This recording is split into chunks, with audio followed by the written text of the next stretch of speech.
Aliens saw humanity's anger, and the universe shuddered. They thought our anger meant nothing. But when the galaxy finally saw what happens when humans are pushed too far, the universe itself shuddered. This is the story of the day humanity's rage shook the stars. The silent arrival. The colony ship Horizon's Dream emerged from its final jump, with systems screaming warnings across every display. Captain Elena Vasquez gripped her command chair as the massive vessel shuddered, its experimental faster-than-light drive cooling after the longest journey any human craft had ever attempted. Through the viewports, an alien sun bathed everything in amber light, and there, like a blue-green jewel, hung Kepler 442b, humanity's new home, their first foothold among the stars. "All stations report," Elena commanded, her voice steady despite the magnitude of this moment. They'd traveled over 1,000 light-years from Earth, farther than anyone thought possible with their cobbled-together technology. The journey had taken 3 years of jumping between predetermined points, pushing their FTL drive far beyond its theoretical limits.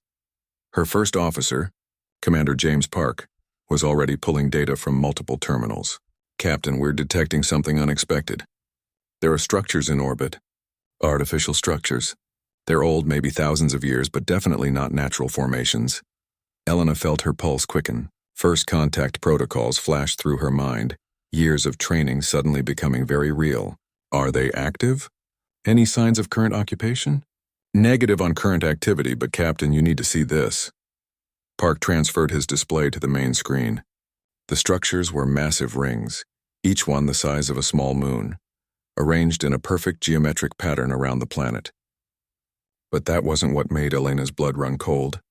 The rings were covered in symbols, and though the language was alien, the mathematical patterns embedded within them were unmistakable. They were warnings. "Get me our best linguists and mathematicians," Elena ordered.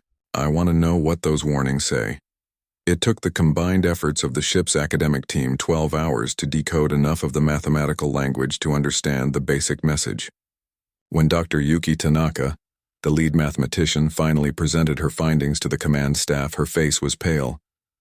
"The messages are warnings about Earth," she said, her voice barely above a whisper. "These structures aren't from this system. They're part of a network, placed here and at hundreds of other systems, all warning about a quarantined sector of space, our sector. These aliens, whoever they were, marked off our entire region of the galaxy as dangerous." Elena stared at the data. "Dangerous? Earth?" "Not Earth specifically," Dr. Tanaka clarified. "The species from Earth, us. The warnings describe a species of unusual adaptability, creativity, and what they call aggressive curiosity. They recommend complete isolation until we either destroy ourselves or evolve past our dangerous traits." The bridge fell silent. Humanity had always wondered if we were alone in the universe. Now they had their answer. We weren't alone.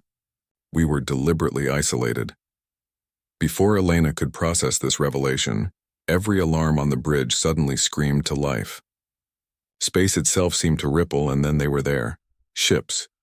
Hundreds of them appearing from nowhere, surrounding the Horizon's Dream like predators circling wounded prey. These vessels were nothing like the ancient warning rings. They were sleek, aggressive, and very much active. Captain Vasquez of Earth, a voice spoke directly into their minds, bypassing their communication systems entirely. The universal translator struggled for a moment before rendering the thoughts into words. "You have violated the containment protocols of the Galactic Confederation. Your species was quarantined for the safety of all civilized worlds. How did you bypass the suppression field?" Elena stood, forcing authority into her posture despite facing technology that made humanity's greatest achievements look like stone tools. "We didn't bypass anything. We built our own way to the stars. If you've been watching us, you should know that humans don't accept cages no matter who builds them." The silence that followed was deafening. Then, whispers in her mind. Not meant for her, but bleeding through whatever telepathic communication the aliens used among themselves. She caught fragments. "Impossible. The suppression field should have prevented any FTL development. They built it themselves. The warnings were accurate. What do we do?" The primary voice returned, stronger now, but with an undertone Elena recognized. Fear. They were afraid of humanity. "You will surrender your vessel and submit to processing. The Zerathi Empire has been designated to handle this containment breach. They will arrive within 1 rotation of your planet. Do not attempt to flee. Do not attempt to contact your homeworld. The quarantine must be maintained. Elena exchanged glances with her command staff. Each face showed the same realization. Earth didn't know about any of this. Their world was still isolated, still trapped, and these aliens intended to keep it that way. Counter-proposal, Elena said, surprising herself with how calm she sounded. You let us contact Earth, warn them about what's really out there. In exchange, we'll talk to your Zerathi Empire. We'll show them that humans aren't what your ancient warnings claim we are. The laughter that filled their minds was cold and distinctly inhuman. You will show them exactly what the warnings claimed. That is what frightens us. Your species adapts, improvises, and overcomes any obstacle through methods no rational being would consider. You turned nuclear weapons on your own world just to see what would happen. You poison yourselves with radiation to cure diseases. You strap yourselves to controlled explosions to reach your moon. The warnings were not wrong about your nature, human. They simply underestimated your ingenuity. The connection cut abruptly. The alien ships remained in formation but made no aggressive moves. They were waiting for the Zerathi Empire, whoever they were, to handle the problem of humanity. Elena turned to her crew. All hands, this is the captain. I know you just heard what I heard. We came out here looking for a new home and found out we've been prisoners our entire existence as a species. But here's what those aliens don't understand about humans. We've turned prison colonies into nations. We've turned exile into exploration. And we've never, not once in our history, accepted that someone else gets to decide our limits. She looked at her communications officer. Lieutenant Martinez, I want you to prepare a data packet with everything we've learned. Include our journey logs, our FTL calculations, and these warnings. Use our emergency beacon. Boost it with everything we've got. Captain, at this distance, it would take over 1,000 years for that signal to reach Earth at light speed, Martinez protested. Elena smiled, the kind of smile that throughout human history had preceded impossible achievements. Then we'd better figure out how to make it go faster. We built an FTL drive out of theoretical physics and spare parts. We can figure out FTL communication.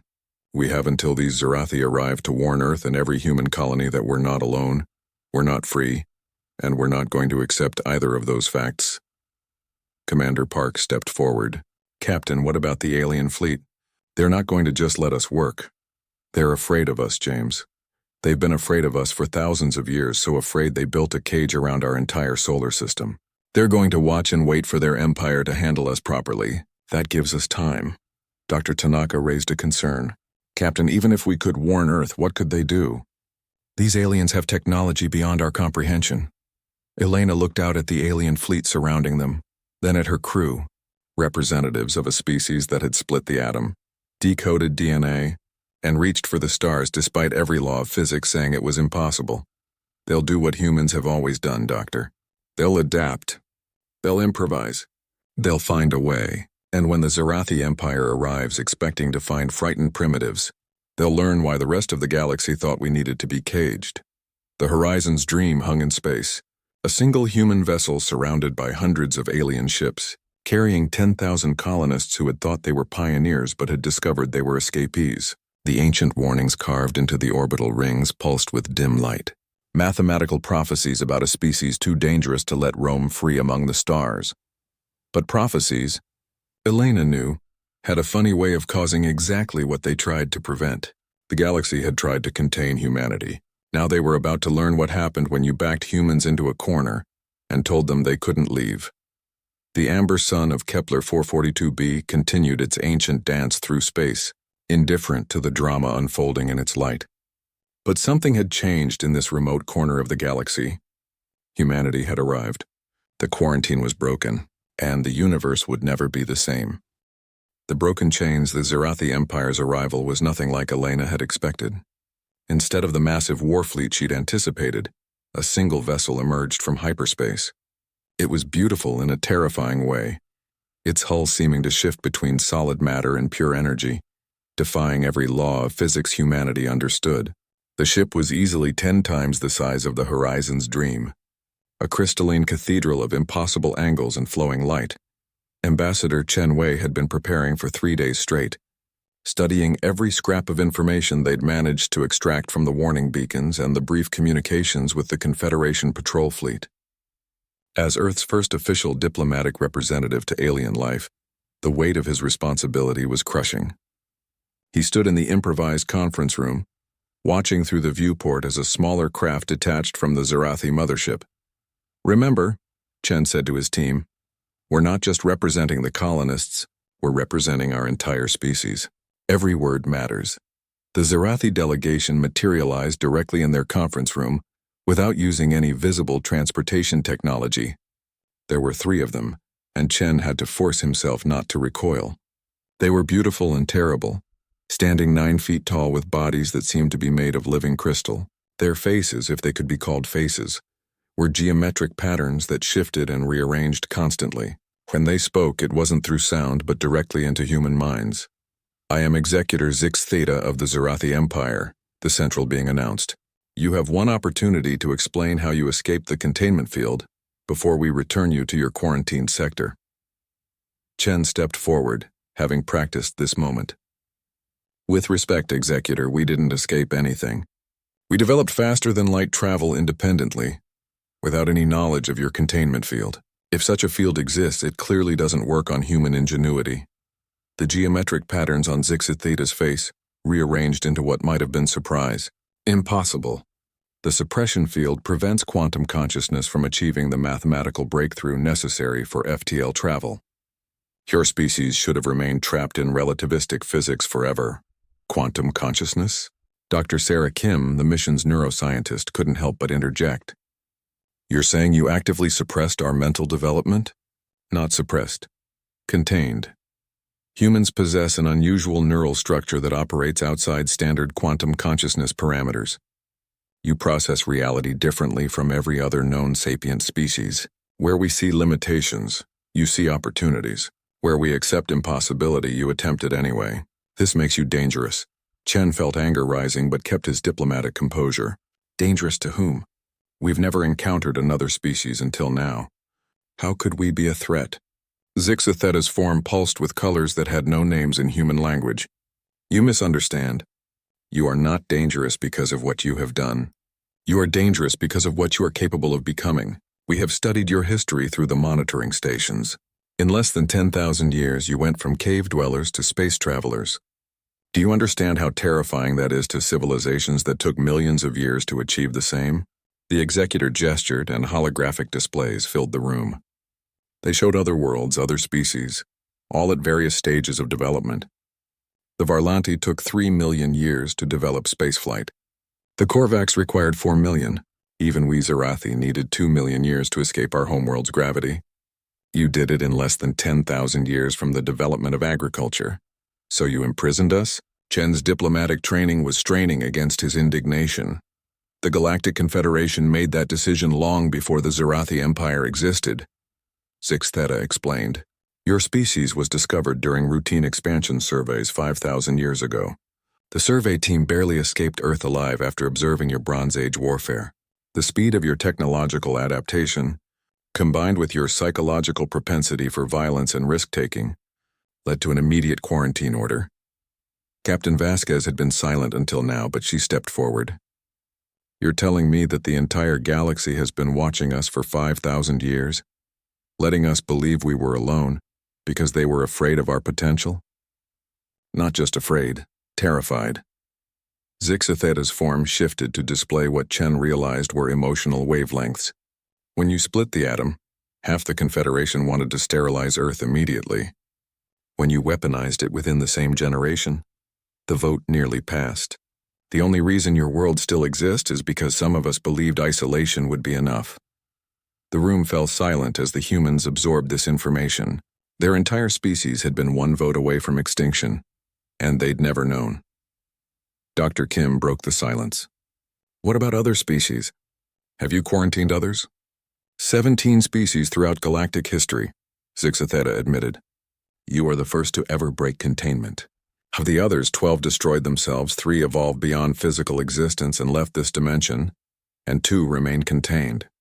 You mean there are others like us out there? Other species you've caged? Chen saw an opportunity. The Thylorians of Sector 7 and the Wanderers of the Void Nebula both showed similar adaptive capabilities to humans, though neither has achieved your rate of technological acceleration. Chen exchanged glances with his team. They weren't alone in this. There were others who had been judged too dangerous to be free. Executor Zixa Theta, Chen said formally, I propose an alternative to returning us to quarantine. Let us prove that humanity can contribute positively to galactic civilization. We're not the warlike primitives your surveys found 5,000 years ago. The patterns on Zix Theta's face spun rapidly. You attacked each other with nuclear weapons less than 200 years ago. You still wage wars over resources and ideology. You haven't changed. You've simply become more efficient at destruction.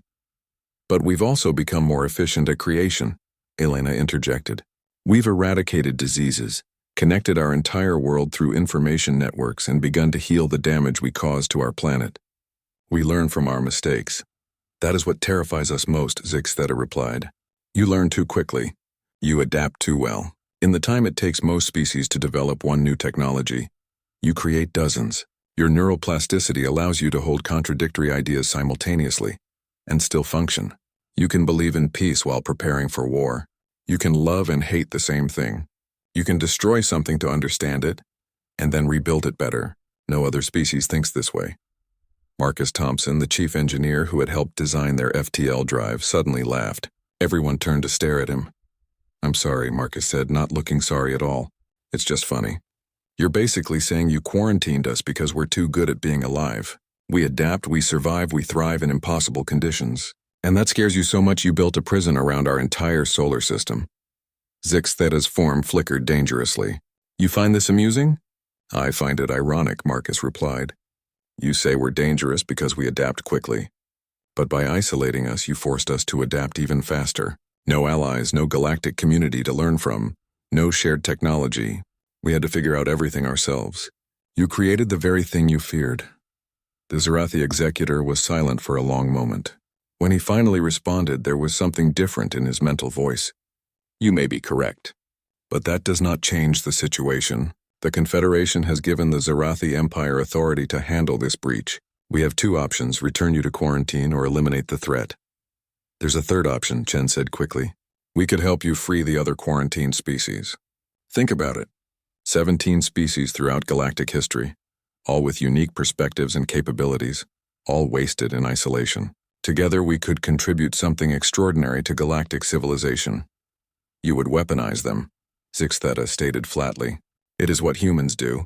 You turn everything into a tool or weapon. We turn everything into an opportunity, Elena corrected. That's what really scares you, isn't it? Not that we're violent or destructive. You're afraid because we don't accept limitations. We see a problem and we solve it, no matter how impossible it seems. The conference room's light suddenly dimmed as every human's personal device began broadcasting the same message. It was from Earth. Somehow, impossibly, Earth had received their warning and responded in less than a week. The message was simple. Horizon's Dream, this is Earth Command. We got your message. FTL communication achieved. Stand by for reinforcements. Humanity stands together. Zixa Theta's form went completely rigid. That's impossible. Even with FTL travel, communication at that distance would require quantum entanglement on a scale that you thought was impossible. Marcus finished. You gave us 3 days to prepare for your arrival. Earth's entire scientific community has been working on this problem since we launched. 10 billion humans, all focused on one goal. This is what we do, Executor. We make the impossible possible. The Zarathi delegation exchanged rapid pulses of light that Chen assumed was their private communication. Finally, Zix Theta spoke again. The Confederation must be informed. This changes everything. A species that can develop FTL communication in 3 days after learning about its existence. The implications, Chen said firmly, are that keeping humanity in a cage is like trying to contain water with your fingers. We'll always find a way through. Work with us instead of against us, and imagine what we could achieve together. Zixa Theta's form began to fade as the delegation prepared to depart. I must consult with the Empire and the Confederation. Do not attempt to leave this system. Do not attempt further communication with Earth. We will return with a decision. After the Zarathi vanished, The conference room erupted in discussion. They'd made first contact, learned about their species' imprisonment, and possibly started down a path toward freedom. But Elena knew this was just the beginning. The reinforcements mentioned in Earth's message weren't military ships. Earth didn't have a fleet, but they had something else. 10 billion humans who now knew they weren't alone and weren't free. The galaxy had no idea what it had just awakened. The impossible defense. The Zarathi Empire returned in force 7 days later, but they weren't alone. The space around Kepler 442b suddenly filled with ships from dozens of different species, all members of the Galactic Confederation, who had come to witness what they believed would be humanity's surrender. What they saw instead defied every projection their advanced computers had calculated. Earth hadn't sent warships. They'd sent mining vessels, cargo haulers, research ships, and most bewildering of all, 3 cruise liners filled with tourists who'd paid premium prices to witness humanity's first interstellar conflict. Every human vessel was a cobbled-together mixture of Earth technology and theoretical physics that shouldn't have worked, but somehow did. Marcus Thompson stood on the bridge of the hastily militarized mining vessel Rockhound, watching the alien armada with a mixture of fear and exhilaration. His ship's weapons consisted of mining lasers and mass drivers designed to break apart asteroids. Against the Zarathi's energy shields and plasma weapons, they should have been useless. The key word was should. All human vessels, Admiral Reyes broadcasted from Earth's flagship, a converted colony ship renamed Defiance. Remember your training. The enemy expects us to fight like them. Let's show them what human creativity looks like. Executor Zixa Theta's message rippled through space. Humans of Earth, you have brought civilian vessels to a military engagement. Surrender now and we will allow them to return home unharmed. Admiral Reyes responded for all humanity to hear. With respect, Executor, every human vessel is exactly where it wants to be. We don't have a military fleet because we've never needed one. But we have something you don't understand. 8 billion volunteers who refuse to let their species remain caged. The battle began when the Zarathi fired what they considered a warning shot. A plasma beam that should have vaporized one of the smaller human vessels. Instead, the cruise liner Symphony of Earth raised what looked like a mirror made from solar panel material. The plasma beam hit the improvised reflector and scattered into harmless light. The cruise ship's captain, a former submarine commander, broadcast on all channels. Thank you for the light show. Our passengers loved it. What followed was chaos that would be studied in military academies across the galaxy for millennia. Mining ships used their tractor beams, designed to haul asteroids, to grab Zarathi fighters and spin them until their pilots passed out from the G-forces. Cargo vessels vented their holds, filling space with everything from water to wheat, creating clouds that confused alien sensors calibrated for the emptiness of space. Research ships broadcast the combined music libraries of Earth on all frequencies, overwhelming communication systems with everything from Beethoven to death metal.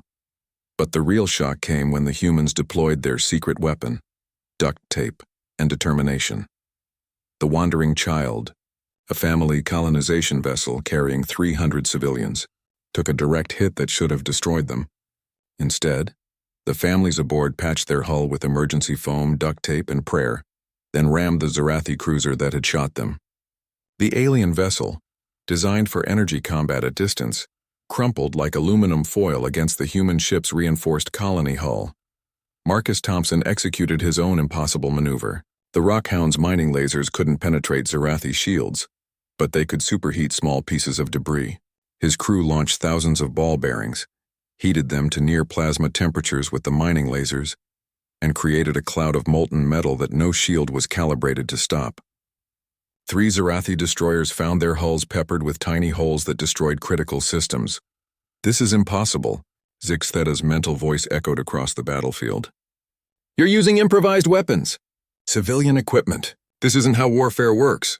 Elena Vasquez, coordinating from the Horizon's Dream, responded while her ship used its colony establishment drones to build defensive platforms mid-battle. You're right. This isn't warfare. This is humanity refusing to accept your rules. We don't fight wars. We solve problems. And right now, you're a problem that needs solving. The tide turned completely when 12-year-old Amy Chen, aboard the cruise liner with her family, suggested something to her father, who happened to be the ship's communications officer. Within minutes, every human vessel was broadcasting the same thing, the mathematical proof for FTL travel that humanity had discovered. But they weren't just broadcasting it to the battlefield. They were broadcasting it to every receiver in range, including the other quarantined worlds. On a planet 50 light-years away, the Thylorians received humanity's gift and understood immediately what it meant. Within hours, using their own unique understanding of physics, they had built their first FTL drive. The Wanderers of the Void Nebula, beings of pure energy who had been trapped in a small sector for millennia, suddenly realized that the containment field worked on assumptions about consciousness that didn't apply to human thought patterns. They simply chose to ignore it and found that it couldn't hold them. The Confederation's observers watched in horror as their entire system of control began unraveling. 3 species had been freed in a single day, not through military might but through humanity sharing knowledge freely, something the Confederation had never expected because they couldn't conceive of giving power to potential rivals. The battle around Kepler 442b had become secondary to a larger crisis. Zixatheta ordered a ceasefire. His crystalline form flickering with what humans would learn was panic. "Stop broadcasting. You don't understand what you're doing." "We understand perfectly," Admiral Reyes replied. "We're doing what humans have always done. We're sharing knowledge, solving problems together, and refusing to accept that anyone has the right to imprison entire species." The real shock came when the Zerathi Empire's own lower castes, who had been watching the battle, began asking questions. If humans could develop FTL travel independently, if they could fight off a superior force with improvised weapons, if they could free other species with nothing but mathematics, what else were their leaders lying about? Dr. Sarah Kim had been studying the neural patterns of the conflict and made a discovery that would change everything. "The aliens think in straight lines," she announced to the human fleet. "Their consciousness is quantum-locked into specific patterns. They can't hold contradictory ideas simultaneously. That's why they can't understand us. We can believe in peace while preparing for war. We can love something and fear it. We can destroy and create simultaneously. Our brains aren't broken.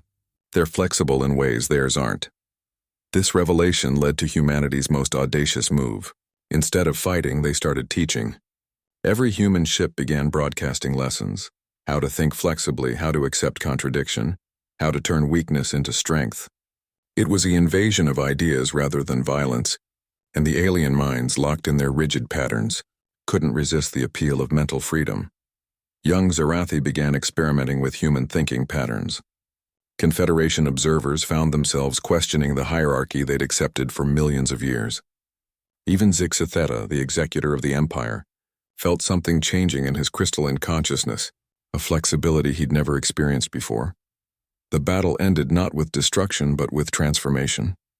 3/4 of the Zerathi fleet had withdrawn, not in defeat but in confusion.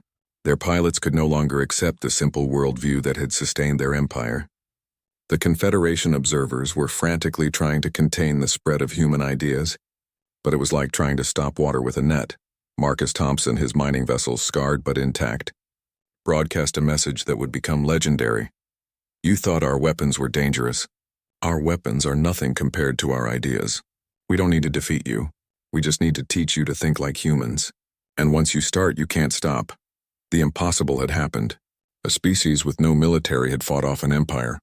Civilians with improvised weapons had defeated warriors with advanced technology. But more importantly, humanity had planted seeds of change that would grow throughout the galaxy. As the alien fleets retreated to consider this new reality, Elena Vasquez looked at the data streams showing responses from across the galaxy. The 2 other quarantined species were free and broadcasting their own messages of liberation. Hundreds of lesser species in the Confederation were questioning why they accepted their inferior status. The Zerathi Empire's rigid hierarchy was cracking as young Zerathi discovered the joy of creative thought. "What have we done?" Chenwei asked, watching the galactic order that had existed for millions of years begin to crumble. "We've done what humans always do," Elena replied. "We've changed everything simply by being ourselves." The awakening storm, the Galactic Confederation's emergency session, convened in the ancient Nexus, a space station the size of a moon that had been the seat of power for 3 million years. Representatives from 200 species gathered. their forms ranging from gaseous intelligences to silicon-based hive minds, all united by one emotion: fear. High Chancellor Vexara of the Dominion called for order, her psychic emanations rippling through the assembly.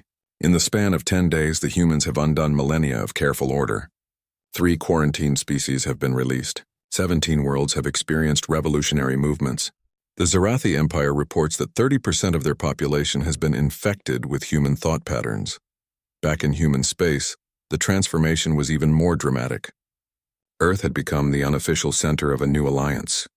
The Thylorians had arrived first, their ships powered by drives that combined human mathematics with their own understanding of dimensional physics. They were followed by the Wanderers, energy beings who had learned from humanity that physical laws were more like suggestions if you thought about them creatively. President Sarah Martinez of United, Earth stood before an assembly unlike anything in human history. Beside her stood Thylorian Prime Speaker Zental, whose species communicated through color patterns on their crystalline skin, and the Wanderer collective consciousness that had chosen to manifest as a swirling aurora for the sake of having a visible presence. "We stand at a crossroads," President Martinez addressed the mixed gathering. "The Confederation wants to put us all back in our cages. They're mobilizing every fleet, calling in ancient treaties, preparing for a war to preserve their order. We need to decide, do we fight or do we find another way?" Zental's skin flickered through spectrums humans could barely perceive. The Thylorians were imprisoned for developing temporal manipulation technology. "We could shift the entire Confederation fleet into next week, leaving us time to prepare." The Wanderer's aurora pulsed. "We could phase them into another dimension, trap them as they trapped us." "No," President Martinez said firmly. "That's thinking like them. Humans don't win by being better at their game. We win by changing the game entirely." Dr. Sarah Kim had been working with neuroscientists from all 3 species and had made a discovery that stunned everyone. "The Confederation species aren't evil," she explained. "They're terrified. Their neural patterns show deep evolutionary trauma. They've been static for so long that change literally causes them physical pain. We represent their worst nightmare: rapid, uncontrolled evolution. So we hurt them just by existing." Marcus Thompson asked. "We terrify them by thriving," Dr. Kim corrected. "Every human innovation, every problem we solve through unconventional means, sends waves of anxiety through their collective consciousness. They've built their entire civilization on predictability and control. We represent chaos and growth." This understanding led to humanity's most ambitious project yet. Instead of building weapons, they built schools. The Free Thought Academies were space stations positioned at Lagrange points throughout human space, broadcasting continuously on all frequencies. The curriculum was simple: how to embrace change, how to think flexibly, how to find strength in diversity. The response was beyond anything they'd imagined. Lower-tier species throughout the Confederation, those who had been designated as service races or lesser beings, began tuning in secretly. The Korvathi, who'd been janitors and laborers for 1,000,000 years, suddenly realized they could be engineers if they just thought about problems differently. The Melody, whose entire species had been classified as subsapient because they thought in music rather than mathematics, discovered that their harmonic intelligence could solve equations the Confederation considered impossible. But it was the Siege of Sol system that would become the turning point of what historians would call the Consciousness Revolution. 50,000 Confederation ships jumped into Earth's solar system simultaneously, the largest fleet action in galactic history. They came prepared for human trickery, their shields calibrated against improvised weapons, their sensors ready for chaos tactics. What they weren't prepared for was the party. Every human ship, station, and settlement was broadcasting music, art, literature, and movies. 10 billion humans were sharing their culture with the galaxy, not as weapons but as gifts. Children's drawings were transmitted alongside quantum physics equations. Love songs played next to engineering schematics. The entire sum of human creative expression flooded into space.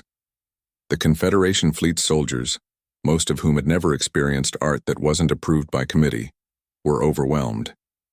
A Zarathi pilot named Krex Theta heard jazz for the first time and couldn't understand why his crystalline form resonated with the chaotic rhythms. A Varlanti engineer watched a human movie about sacrifice and love and felt something crack in the emotional suppression training she'd undergone. Admiral Reyes, commanding Earth's defense, made no aggressive moves. Instead, he broadcast a simple message. We're not your enemy. We're your future. A future where diversity is strength, where chaos leads to growth, where you can be more than what you were programmed to be. The first defection came from an unexpected source. Captain Yiltog of the Dominion, a species that had ruled parts of the galaxy for 2 million years, announced that his ship was standing down. I've served the Confederation for 300 years, he broadcast. In all that time, I've never once questioned an order, never wondered if there was another way. The humans have taught me to ask why, and I can't stop. Why do we fear change? Why do we suppress growth? Why do we cage those who think differently? His defection triggered an avalanche. Ship after ship began powering down weapons, their crews infected with the most dangerous human trait, curiosity. They wanted to know more, to understand these creatures who could hold multiple contradictory thoughts simultaneously and still function, who could face impossible odds and respond with humor, who could be surrounded by enemies and throw a party. High Chancellor Vexara herself arrived with the Confederation's ultimate weapon, a consciousness suppressor that could theoretically lock every human mind into a single thought pattern, removing their flexibility permanently. But when she activated it, something unprecedented happened. The humans didn't resist. They embraced it, took the suppression field into their consciousness, and then did what humans always did with limitations. They ignored them. That's impossible. Vexara's psychic scream echoed through the system. No mind can simply choose to ignore quantum consciousness suppression. President Martinez responded calmly. Human minds can. We've been doing it our entire existence. We ignore impossible odds, we ignore logical limitations. We ignore the rules of the universe when they get in our way. Your suppressor assumes consciousness follows rules. Ours doesn't. The moment that broke the Confederation's resolve came when a 5-year-old human child named Tommy broadcast a crayon drawing to the alien fleet. It showed humans and aliens holding hands around Earth with the words, "Why can't we be friends?" written in wobbly letters. The pure innocence of the question, the simple hope of a child who didn't understand why beings from different worlds couldn't just get along, shattered something fundamental in the Confederation's worldview. Executor Zixitheta, who had been leading the Zarathi forces, suddenly understood. They're not conquerors. They're not trying to destroy us. They just want to be free. They want us all to be free. The siege collapsed not in violence but in transformation. Across the solar system, Confederation forces began landing on Earth's moon, Mars, and the orbital stations, not as invaders but as students. They wanted to learn, to understand, to become something more than what their rigid societies had allowed. The Wanderer Collective, observing this transformation, made an observation that would be remembered throughout galactic history. The humans have weaponized hope itself. They've made freedom contagious. The new dawn, the collapse of the old order, was swift but not violent. Within 6 months of the failed siege of Sol System, the Galactic Confederation had dissolved. Not through war or revolution, but through simple irrelevance. Species that had been locked into rigid hierarchies for millions of years suddenly discovered they could choose their own paths, Captain. Elena Vasquez stood in what had once been the Confederation's High Council chamber in the Nexus Station. The vast space that had hosted the galaxy's ruling elite for eons was being converted into something unprecedented. The Free Worlds Coalition Assembly, where every species, regardless of power or development level, would have an equal voice.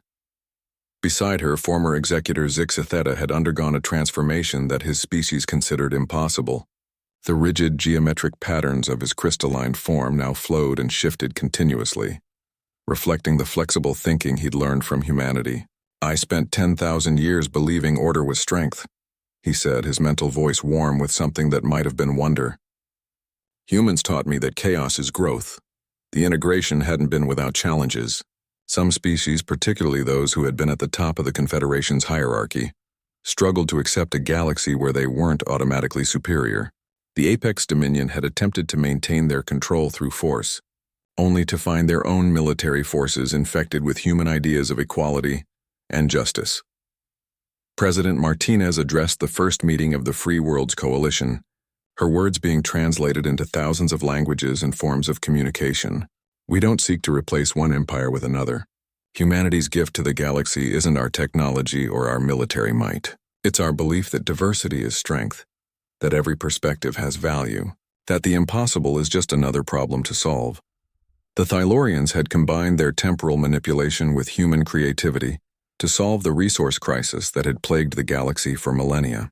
By thinking sideways through time, as they called it, they could harvest energy from multiple temporal states simultaneously.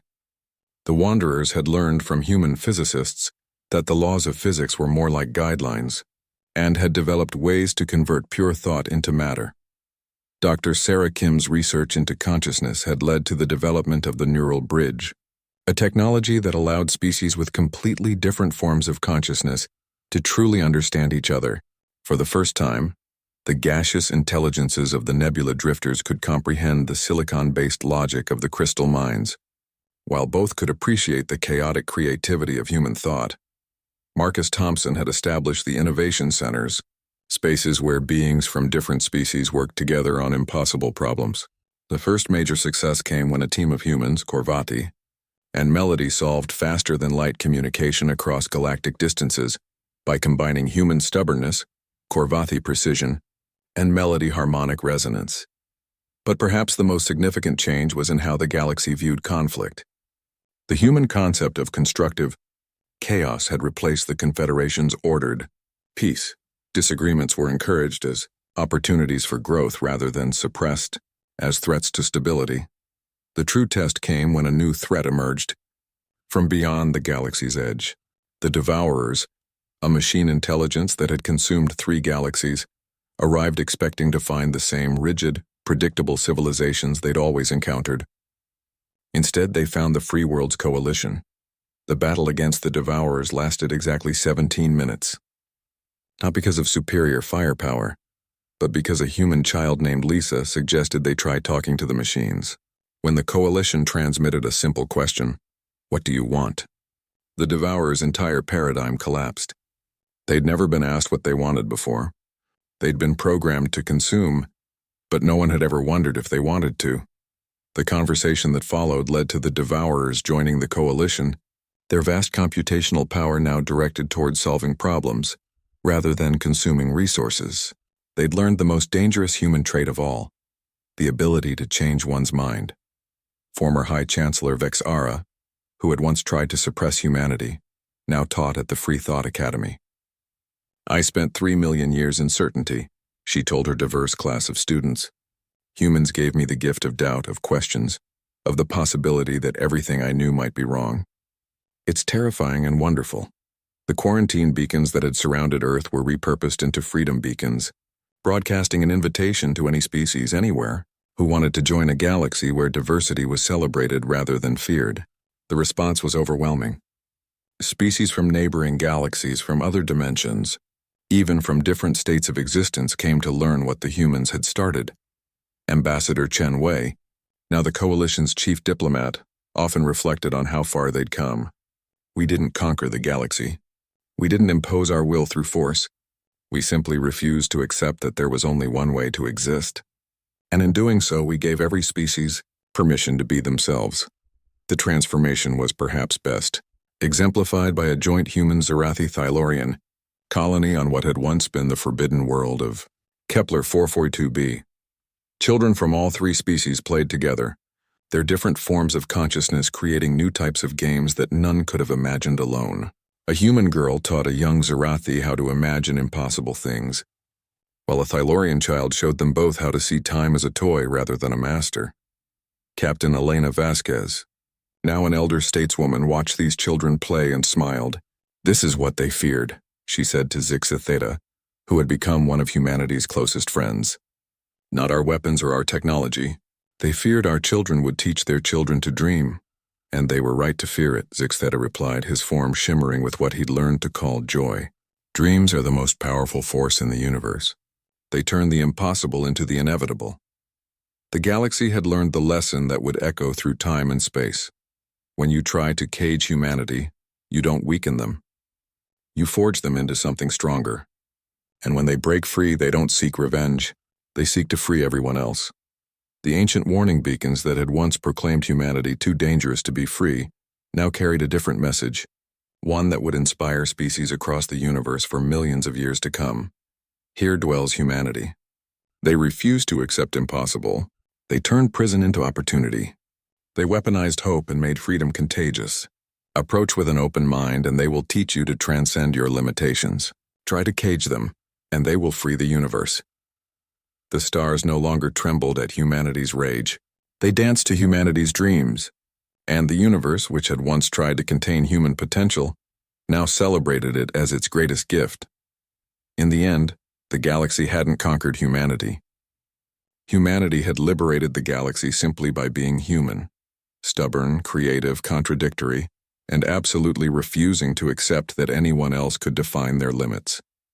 The transformation was complete. The universe had learned to think like humans, and nothing would ever be the same again.